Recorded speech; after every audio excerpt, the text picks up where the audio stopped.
Bonjour à tous. Dans ce monde, les sages se font passer pour des fous et les fous se font passer pour des sages. Voici donc la folie humaine. La folie humaine. Sachez une chose. Imaginez qu'il y a un artiste que vous ne connaissez pas du tout, que vous n'avez jamais vu, avec qui vous n'avez jamais parlé. Mais que vous voulez connaître cet artiste-là. Mais vous n'avez pas la possibilité de voir cet artiste, ni de parler avec cet artiste.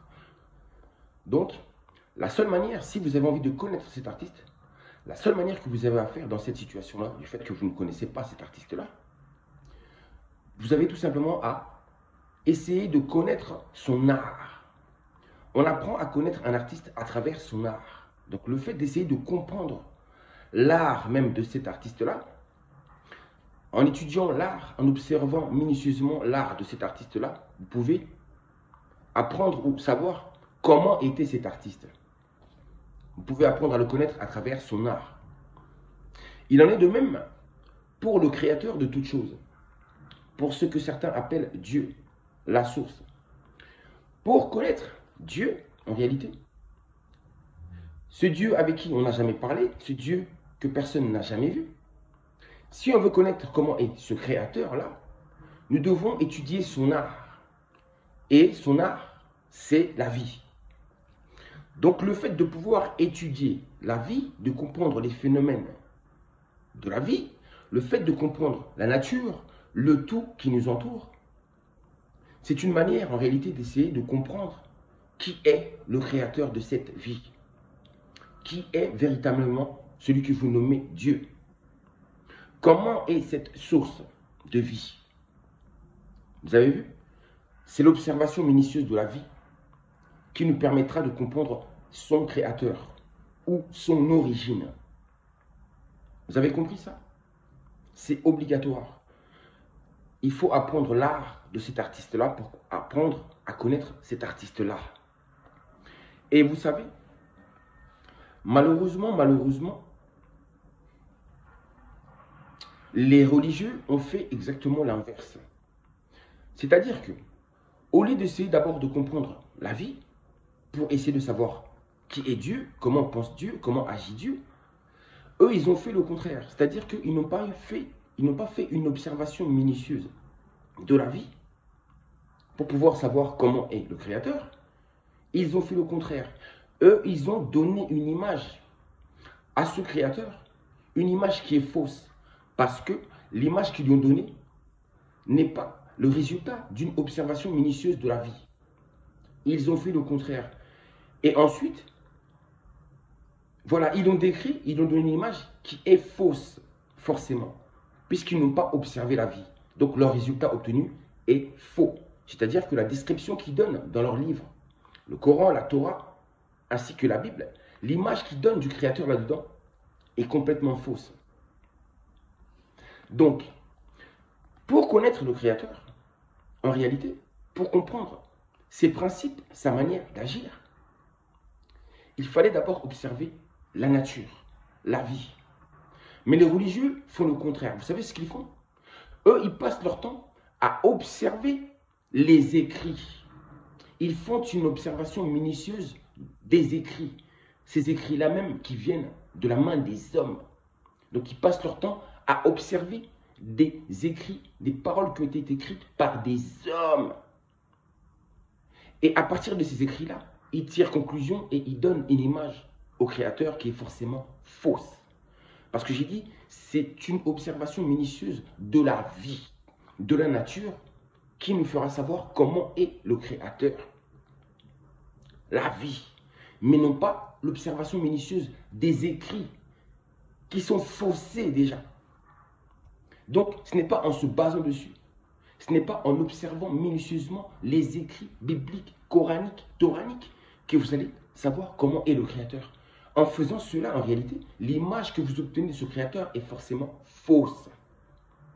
Ça donne ces dieux que vous nommez Jéhovah, Yahweh, Allah, etc.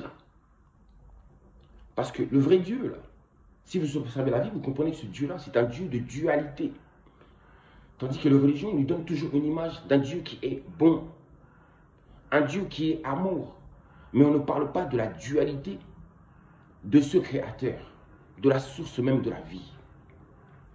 Ce créateur qui est source de la vie, ainsi même de la mort. Le créateur de tout. Donc vous avez vu, c'est ça que je voulais vous dire à travers cette vidéo-là. C'est-à-dire qu'eux se basent sur des écrits. Tandis que ceux qui vont observer la vie seront considérés comme des fous. On ne fera pas attention à ces gens-là. Mais par contre, ceux qui passent leur temps à observer des écrits minutieusement, c'est eux qu'on fait passer pour des sages. Le monde tourne à l'envers. Donc c'était cette démonstration que je voulais vous faire à travers cette vidéo. Il faut observer la vie, comprendre le fonctionnement même de la vie, observer la nature, observer le monde, observer le comportement humain, observer le tout. C'est l'observation du tout qui fait que nous allons comprendre comment agit cette énergie créatrice, vitale de toute chose. Comment agit Dieu? Comment pense cet esprit créateur? Sa manière d'agir. C'est en observant le monde, en observant toutes ces choses-là, que nous pouvons mieux comprendre qui est Dieu. C'est en étudiant cet art-là que nous pouvons savoir qui se cache derrière. Non, qui est l'artiste qui se cache derrière cet art. Vous avez compris ça?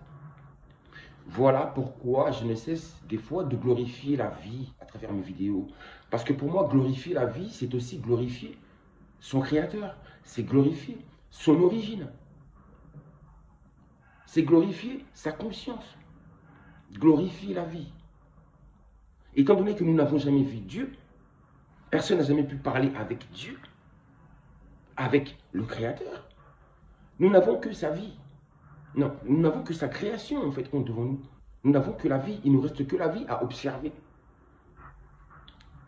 Donc, malheureusement, les religions ne font pas une observation minutieuse de la vie. Ce ne sont que des écrits. Des écrits, des écrits, des écrits. Et on vous fait même comprendre que ces écrits-là viennent de Dieu. Ça, c'est une abomination. L'œuvre du Créateur, c'est la vie. Et ce n'est pas le Coran, la Torah, ni la Bible. Le Créateur, l'avez-vous vu? Avez-vous vu déjà le Créateur? Qui a déjà vu le Créateur en train d'écrire? Vous ne l'avez jamais vu. Alors comment est-ce que le Créateur a pu écrire ces livres-là? Parce qu'on dit que c'est la parole de Dieu. Non, c'est la parole des hommes. Et vous, les religieux, vous vous fiez à ces paroles-là des hommes. Tandis que nous, les êtres spirituels, nous ne nous basons pas sur ces écrits-là. Mais nous nous basons sur une observation minutieuse de la vie dans laquelle nous nous trouvons. J'espère que vous avez compris. J'ai été simple. Et quand j'ai dit que les sages se font passer pour des fous, c'est-à-dire que des gens comme moi, nous nous faisons passer pour des fous. Il y a très peu de gens qui vont voir mes vidéos parce que ces religions sont devenues des entités tellement puissantes qu'il est difficile de les combattre en réalité. Donc on y va doucement, doucement. Eux, ils ont beaucoup plus de visibilité, beaucoup plus de vues. Regardez les vidéos des musulmans, des chrétiens, beaucoup plus de visibilité. Ce sont des entités. Mais des gens comme moi qui disent de telles choses, forcément, il y aura très peu de visibilité. Peu de gens me verront. Raison pour laquelle il est très important de partager ces vidéos-là. Cette vidéo-là, il faut la partager. Puisque face à cette vérité, les gens pourront enfin sortir de cet esclavage mental. Ils vont comprendre, ils vont raisonner, ils vont se dire, mais c'est vrai. On doit observer plus la vie que d'observer les écrits. Puisque l'œuvre du Créateur, c'est la vie. Ce ne sont pas ces écrits-là. Donc si nous voulons connaître le Créateur en réalité, il faut qu'on observe minutieusement la vie. On doit connaître la nature par cœur. Connaître les principes même de la création. Parce qu'en ayant compris les principes de la création, on comprend comment fonctionne le Créateur.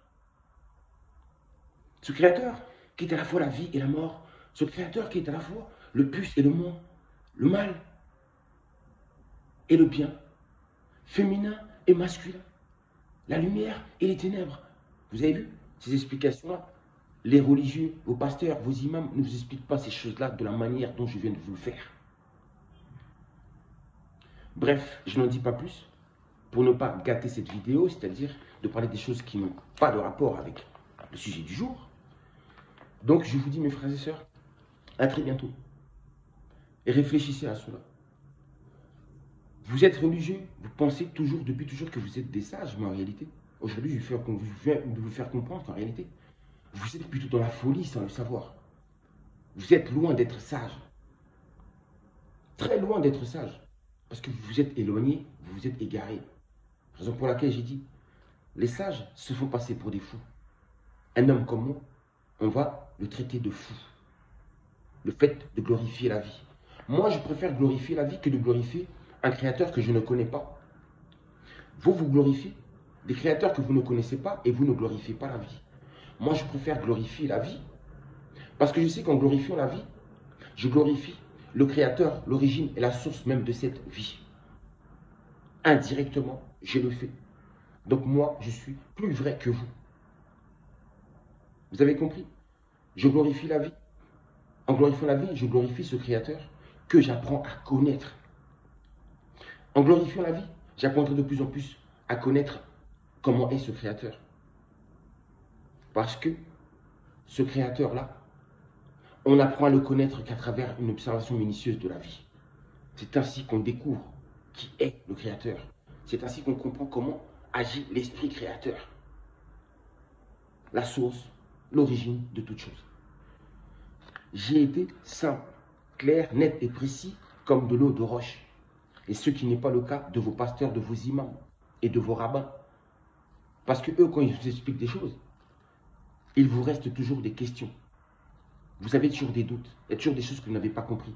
Ils ne vous donnent jamais des réponses dans leur totalité et avec simplicité. Moi, je vous ai expliqué ça tout simplement. Et la manière dont j'ai expliqué ceci, même un enfant de bas âge pourra comprendre cela. La vérité, fluide, claire, limpide, comme de l'eau de roche. Leurs enseignements ne sont pas clairs, ne sont pas limpides, ne sont pas fluides. Je vous dis à très bientôt. Je vous aime. L'amour, l'amour, l'amour. Ça, c'est un principe très très puissant.